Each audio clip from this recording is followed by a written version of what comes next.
Welcome, this activity is called Lights, Camera, Action, and it's designed for 9 to 11-year-olds.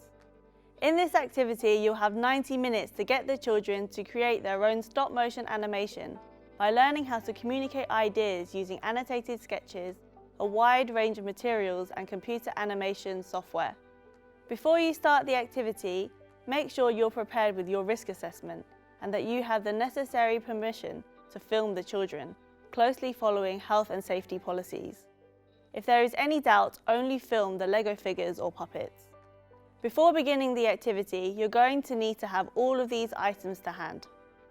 Action figures or puppets, pipe cleaners, lolly sticks, small pieces of fabric, mini whiteboards and whiteboard pens, blank paper, and other props as necessary.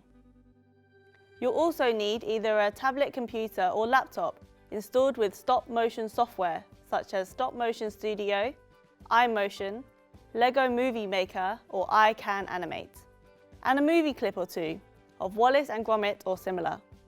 Once you've got all your props, you're ready to start the activity. Start by asking the children if they've ever watched an animation such as Wallace and Gromit or Shaun the Sheep. Now explain the process of creating an animation and how it takes a very long time. At this point, you can give a step-by-step visual demonstration to help, acting out the steps as you go. First, make sure the character is put in place. Then, take a photograph. Next, move the character a tiny amount and take another photo. Make sure your camera remains in exactly the same place for every photo. Repeat this process a couple more times. Then use the computer software to show all the pictures, one after another very quickly. The children will be able to see how it creates the effect of a moving image, and that this technique is called stop-motion animation. Here's some handy tips that might help you along the way. Professional films might use 24 frames per second, but if the software lets you, change the frame rate to a more manageable number, like 12.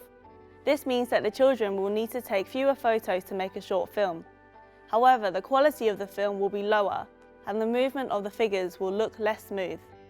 Make sure onion skinning mode is turned on.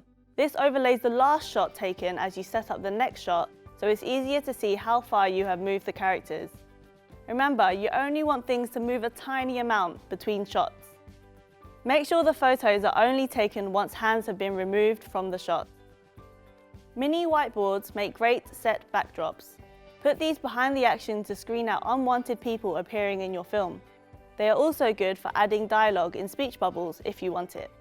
It's time for the children to make their own movie, so start by asking them to plan a very short story that they can film using stop-motion animation. They can start by making a storyboard using pieces of paper or the whiteboard in order to plan out how the film will look. First, create a grid and draw the action sequences for the story. Not every move, just the main parts that make up the story. They can create characters using ready-made Lego figures, puppets, or other posable action figures. Once their storyboards are complete, they can start taking pictures and creating their stop-motion animation that they can share with the rest of the group when they're finished.